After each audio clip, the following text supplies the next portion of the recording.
Olá, pessoal, tudo bem? Meu nome é Alba. É um grande prazer poder participar da segunda Conferência Latino-Americana sobre o Desenvolvimento Sustentável, né? Eu sou coordenadora do Programa de Meio Ambiente e Desenvolvimento Regional. De formação, eu sou geógrafa, né? E uma pesquisadora na área de recursos hídricos e na área de resíduos do Programa de Meio Ambiente e Desenvolvimento Regional da UNOeste, né? Então, com muito prazer que eu estou participando dessa conferência, né, sobre a temática tão importante que é transformando o nosso mundo e a Agenda 2030 para o desenvolvimento sustentável, uma temática extremamente relevante hoje, nos dias atuais, onde a gente busca alinhar todas as nossas ações à Agenda 2030, né? Esse é um esforço extremamente importante de governos, de sociedade civil, né, de universidades, em estar alinhando as suas ações à questão da Agenda 2030. A minha temática para esse evento vai ser sobre os recursos hídricos, né? E é uma temática extremamente importante, que eu venho pesquisando há alguns anos no programa. A gente tem várias pesquisas relacionadas às bacias hidrográficas da nossa região, né? E a questão de como a gente vem tratando os nossos recursos hídricos, né? E os problemas relacionados aos recursos hídricos. Bem, eu gostaria de estar fazendo aí, começando a nossa apresentação, né? Então, a gente vai trazer alguns pontos importantes aí para a gente poder discutir, né? A temática, a água e uso sustentável, os desafios e oportunidades, né? É uma temática, na verdade, hoje é só um ponto para a gente poder trazer algumas discussões importantes e deixar vocês bem à vontade com relação a várias temáticas para pesquisa com relação aos recursos hídricos e à água, né? Então, é importante a gente tentar trazer um painel hoje sobre a questão de como a água é distribuída no nosso planeta, né? Esses gráficos aí nos mostram um pouco a importância que a água tem. Então, na verdade, o nosso planeta devia se chamar planeta água, né? Pois mais de 70% do nosso planeta é água e apenas 20 e poucos por cento, né? Aí 20, quase 30%, vamos dizer que quase 30% do nosso planeta são as áreas que não estão submersas, né, são as áreas secas, que a gente pode dizer os continentes, né, mas a grande parte da nossa água, ela é salgada, né, a gente pode dizer que quase 98% da toda a água do planeta está concentrada nos oceanos e mares que compõem o nosso planeta, né? Então, apenas 2,5, né, uma pequena parte, ela corresponde à água doce do nosso planeta, né? E aí você fala, nossa, 2,5% de água doce. É claro que isso tudo é responsável, a responsabilidade disso é todo o circuito de água que nós temos no nosso planeta, né? Mas desse percentual de água doce, né, grande parte, a gente pode dizer que quase 70% da nossa água doce está congelada, né, nas calotas polares, e as outras quase 30% está nas águas subterrâneas, que são os grandes rios que nós temos sobre a parte, sobre a nossa crosta, né, sobre o nosso solo.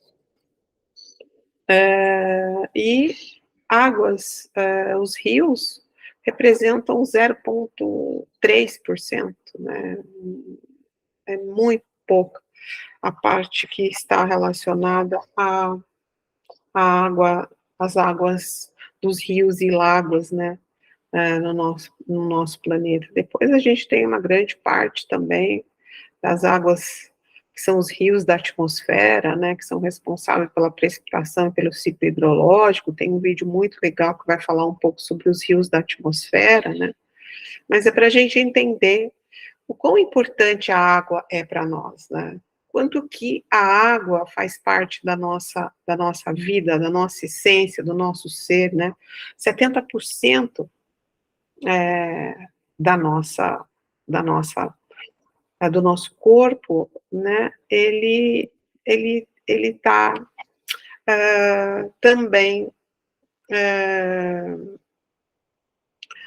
representando com 70% de água. Nosso corpo corresponde a uma grande parte de água, né? Então é muito importante a gente entender que a água, ela faz parte da nossa vida, ela faz parte do nosso ser, ela faz parte da nossa essência, né? Então é importante a gente poder trazer essa questão de uma forma clara, né? De uma forma, num contexto atual, a gente pode dizer que essa grande parte, 90% da água para o consumo humano, né, que corresponde a uma pequena parte das águas superficiais, ela está contaminada, né? Por quê? Porque grande parte da população, ela vive perto da água e ela contamina a água, né? Não só a água superficial, mas a água dos lençóis, contamina solo, e isso gera uma consequência muito grande, por isso que a gente tem uma grande parte da água que a gente consome que já sofreu algum tipo de poluição, né? Que também grande parte da população, ela está em locais que a água, o volume de água é muito menor. 75% dos rios já foram submetidos a algum tipo de intervenção, né? Barragens é um exemplo. A gente utiliza a água também como forma de energia, né? Um outro dado importante é que a pesca industrial também, que é responsável por grande parte aí da captação de peixes no mundo, ela também matou grande parte das espécies de peixes, né? E também a gente tem um outro dado interessante, que é que uma família média, né, norte-americana, gasta de 2 a 3 quilos de resíduo por dia, que vai gerar a 1.800 toneladas de resíduos por dia, né? Então, esse é um dado alarmante com relação à nossa situação em termos mundiais. A gente vive uma questão da poluição das águas, né, pelas atividades humanas. Todas as atividades humanas, grande parte delas vai gerar algum tipo de poluição nas águas, né, e isso traz uma consequência enorme para nós, né. Grande parte dos navios que são responsáveis pelo transporte desses resíduos, ele destina o seu resíduo no mar, ele joga no mar, né, e a gente sabe que existem já ilhas totalmente isoladas, completamente cobertas de resíduo, né? De embalagens de plásticos, de tênis, de boia. Então, a gente vê isso, né? Já é um dado conhecido por toda a comunidade, não só pela comunidade científica, mas todos nós, né? Isso devido ao nosso modelo socioeconômico atual, né? Que é um modelo concentrador de renda, é um modelo que explora muito mais os recursos não renováveis do que deveria, como carvão, petróleo, quer dizer, isso não tem mais condição de ser produzido, então a gente está utilizando uma reserva que é finita, que vai acabar, né? A gente degrada os recursos a uma taxa muito mais elevada daquilo que a gente consegue fazer, como o desmatamento, como a pesca, como a gente viu os dados da pesca industrial, né, as erosões, né, e isso vai gerar também uma grande degradação dos recursos ambientais no mundo pelo superuso. Na verdade, a gente já tem comprovação de que a gente usa de 20 a 25% a capacidade que a Terra consegue repor, né? Existem sociedades onde essa utilização é muito maior, né? E aí existem vários indicadores que você mesmo pode buscar, conhecer, né, que são a pegada ecológica, onde você vai saber qual é a sua pegada, quanto você utiliza da terra, que é uma coisa legal de você fazer. A gente tem aí do ponto de vista histórico, né, que a partir da década de 70, com a prioridade no desenvolvimento, houve uma forma de exploração totalmente desses recursos naturais em todo o mundo. Então, a gente viveu, né, essencialmente na década de 60, não só no Brasil, mas no mundo todo, um gasto desenfreado, né? Uma preocupação muito grande com o desenvolvimento e um período de grandes emissões de resíduos, né, no mundo. A gente tem já, a gente vivia um, um período em que os rios, essencialmente os rios das áreas urbanas, estavam totalmente poluídos, né? No mundo a gente já conseguiu superar, mas é muito caro fazer a despoluição dos rios, né? E a gente não imaginava isso, a gente só buscava esse desenvolvimento, sem nenhuma preocupação ambiental. A partir da década de 70, a gente começa a nível mundial, né, ter um movimento de preocupação, né, e a Conferência de Estocolmo é um marco em 1972, e também a gente começa a ter o surgimento de leis ambientais, né, a criação de órgãos de controle, essencialmente no Brasil, né, o Brasil é um país de exemplo com relação às leis ambientais, né, e a regulamentação disso, né, então há uma busca pela conservação, pela biodiversidade, pela sustentabilidade, pelo controle das emissões de ar, né, o solo, uma busca na preocupação da contaminação do solo, da água, né, porque a gente já vivia um cenário de muitos acidentes ambientais, né, a extinção de animais, a poluição dos rios, né, a poluição de cidades, essencialmente a gente começa a ter doenças relacionadas a essa poluição, essencialmente nos grandes centros, né.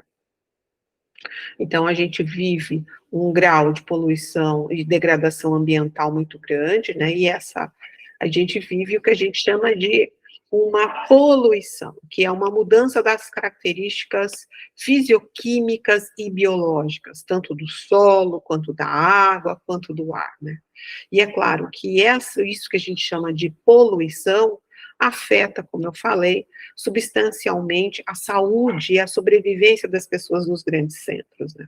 E aí a gente vai ter alguns modelos, algumas formas de tratamento e de pesquisa que comprove, na verdade, essa interferência da poluição na saúde das pessoas, né. Então a gente tem pesquisas relacionadas à toxicologia, onde vai mostrar, por exemplo, como os agrotóxicos influenciam, né, com relação ao câncer, à saúde, a perda auditiva. Então, a gente tem muitas pesquisas que dão vazão a essa questão da poluição. E aí também, em termos de pesquisa, a gente começa a pensar um pouco nos recursos, né, em como se trabalhar com os recursos, né, os químicos, os biólogos, os engenheiros vão pensar na otimização desses recursos, na utilização deles, que é o que a gente chama de economia circular, de novos produtos que utilizam os rejeitos para isso, né, e aí a gente começa a nascer uma nova forma de trabalhar com esses rejeitos, com essa preocupação ambiental. Então, isso é extremamente importante, e essas tecnologias de controle da poluição, eles vão dar um novo lugar para o pesquisador, né, e vão trazer também uma mudança na formação dos profissionais com essa preocupação. Então, a gente começa a viver, né, essencialmente, a partir dos anos 2000, protótipos e também uma indústria preocupada com esses controles, né. Mas, com relação à água, como é que a gente consegue colocar essa relação, tempo, clima, relevo, geologia, como que essa variação da água, né, essencialmente no Brasil, ela vai interferir nessa questão, né, nessa questão tão importante, nessa questão ambiental tão importante. Então, um ponto que é um dado que é importante a gente entender, que grande parte do nosso potencial hídrico, ele não se concentra nas áreas onde tem maior número de pessoas. Então, grande parte do nosso potencial está na região norte e centro-oeste, né, onde só tem 14% da população. E, na verdade, você tem um grande potencial aí, 90% quase do nosso potencial hídrico está nessa região. 10%, cerca de 11% desse potencial está na região norte, sul e sudeste, com 85% da população, quer dizer, quase a totalidade da nossa população está na região litorânea e na região sudeste, essencialmente nos grandes centros. Então, é importante a gente entender que a distribuição de água no Brasil tem uma relação muito forte com a poluição, né, porque a gente, essencialmente, a nossa água, ela não está nos locais onde nós, essencialmente, deveríamos estar, né. Então, é extremamente importante a gente poder entender que é importante nós conhecermos o nosso potencial, né, essencialmente o nosso potencial hídrico, né.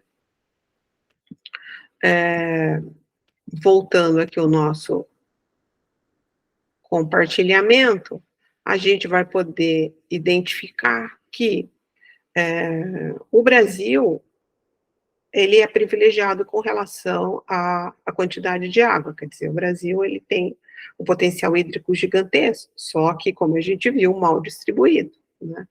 Então, a região norte, com 68% dos recursos hídricos, o sudeste com 6%, a região sul com 7%, a região centro-oeste com 16%, né? Só que quando a gente olha a densidade demográfica, a gente vai perceber claramente que a região sudeste concentra quase 67% da população, com apenas 6% dos recursos hídricos, né? Então, esse é um ponto importante que a gente deve considerar, porque grande parte da nossa indústria, da nossa produção, né, industrial, está na região sudeste, ok? E o uso da água, então, como é que fica o uso da água? Então, segundo o Ministério da Saúde, a quantidade de água por habitante está relacionada a mais ou menos 50 litros de água por habitante, né? É uma quantidade razoável, então, mas que nós aí vamos ter que atrelar isso aonde está a população do Brasil, né, que é na região sudeste. Mas a gente também é importante entender que a água também é utilizada na agricultura, né, na irrigação, no uso industrial, na geração de energia, no transporte, né, em vários segmentos, né, da população.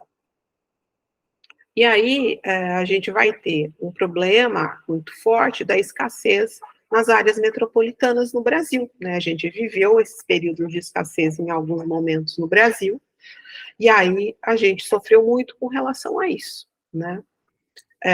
Vocês estão vendo um gráfico aí que mostra que grande parte, né, da água, 80%, está na região norte, com uma pequena parte da população, né? A região sudeste você tem uma inversão, grande parte da população com um potencial hídrico muito menor, né?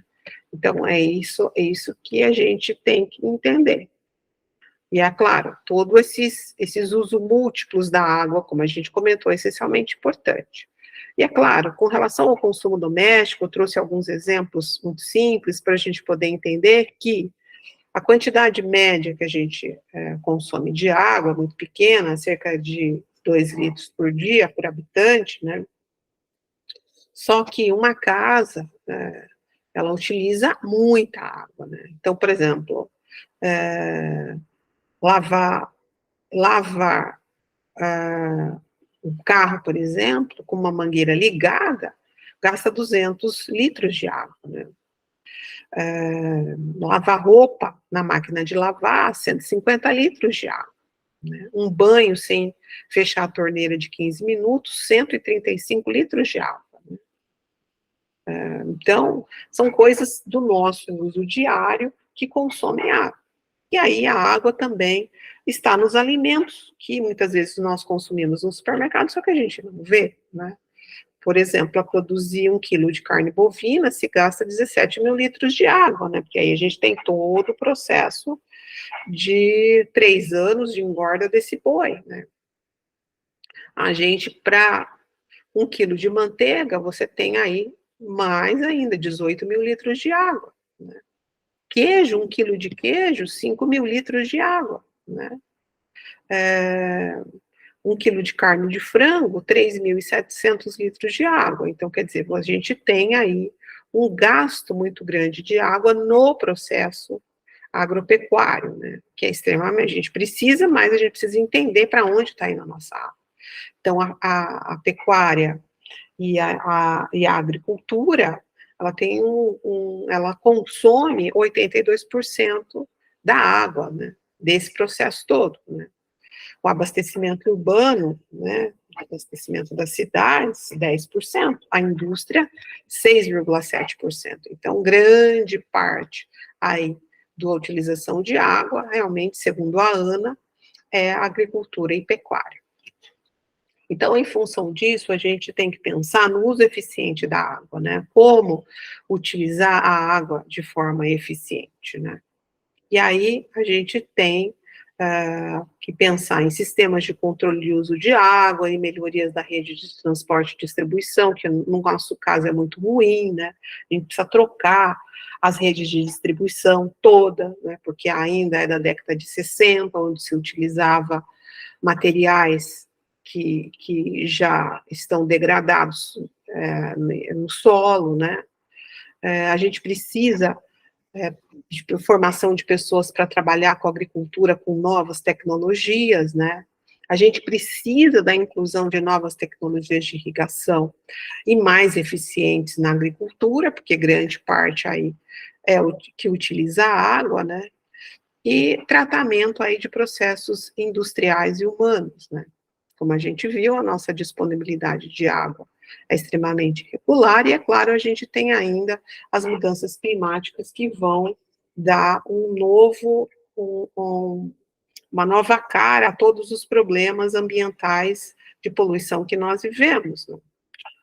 Maior grave, a gente pode dizer que a poluição mais grave hoje mundial é a poluição dos recursos hídricos, né? Ela certamente é o que vai gerar mais impacto na vida da população, ela vai gerar impacto na vida econômica e ela tem um custo muito alto para se despoluir o rio, né? Então, é claro, a poluição da água, ela pode se dar de várias maneiras, né? Então, a gente tem uma poluição química, a gente tem a poluição física e a gente tem a poluição biológica, né? Então, é importante entender esses tipos de poluição. Esses tipos de poluição são causados por agentes diferentes, né? Então, a gente tem a poluição química, que são os organismos que são colocados na água e que muitas vezes a gente não vê, quando a gente descarta, por exemplo, uma pilha que contamina o solo, e esse solo vai sendo lixiviado e contamina a água. A gente tem a poluição física, que é colocado pelos resíduos sólidos, que são dispostos de maneira inadequada na água, e a gente também tem a poluição por organismos patogênicos, né, que é a poluição biológica da água, né. Então, tudo isso vai gerar um impacto muito grande na saúde da população, né. Então, alguns elementos de poluição da água nós não vemos, né, que a gente não tem no Brasil, por exemplo, um tratamento adequado com relação à poluição de alguns elementos biológicos, né. A gente não tem um tratamento para os elementos de hormônio que são jogados na água, né. O nosso tratamento é essencialmente físico, né, é tirar os poluentes da água, mas a gente ainda precisa avançar muito com relação à poluição qualitativa da água, que é a poluição biológica, né. E aí, é claro, a importância da gestão integrada dos recursos hídricos, né, que ela que vai promover aí uma reunião de todos os agentes responsáveis em planejar esses recursos, em trabalhar com esses recursos e maximizar aí os benefícios econômicos, sociais, de saúde para esse ecossistema tão complexo que é a água, né?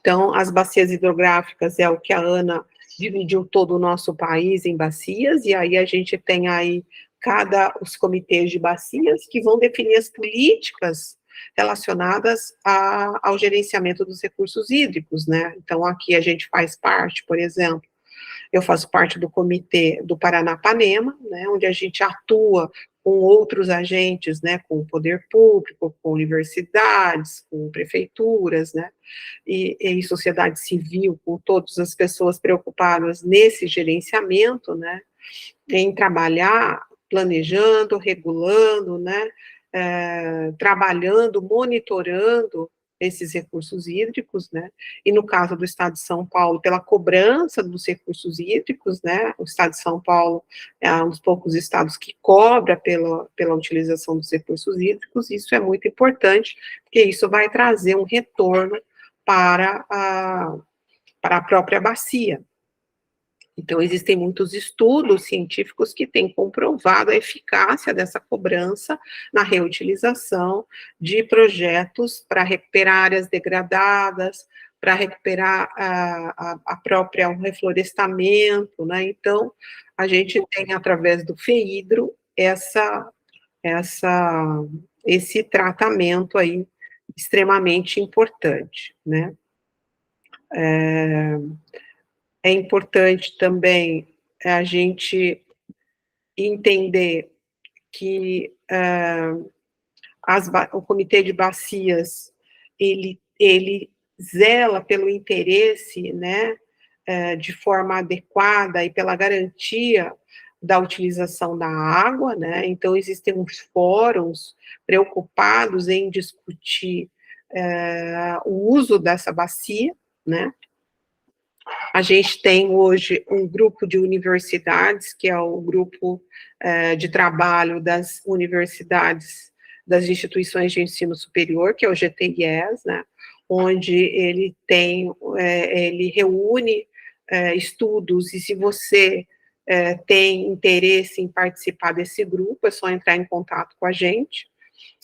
O GTIES reúne as universidades ao longo da bacia do Paranapanema, nos estados de São Paulo e Paraná, para discutir como projetos relacionados às bacias ao longo da bacia, né? Então, isso é muito importante, porque a gente precisa de trabalhos que valorizem a utilização desses recursos, né? E é claro que a água tem um valor econômico importante, e aí a gente precisa buscar projetos sobre a utilização de águas residuais, né? Projetos em que tragam a importância de utilizar isso em vários locais, quanto nas indústrias, quanto na casa, né? E aí o próprio exemplo, né, de um astronauta, né, que fez xixi e vai reutilizar essa água, né, para beber, e isso prova que a gente pode utilizar a tecnologia capaz de nos ajudar a utilizar as águas residuais, né. Então, eu gostaria de agradecer, né, a, a oportunidade de trazer essa discussão interessante sobre os recursos hídricos, né, e fico também à disposição para os alunos que queiram trabalhar ou discutir com a gente. Eu faço parte do Comitê de Bacias.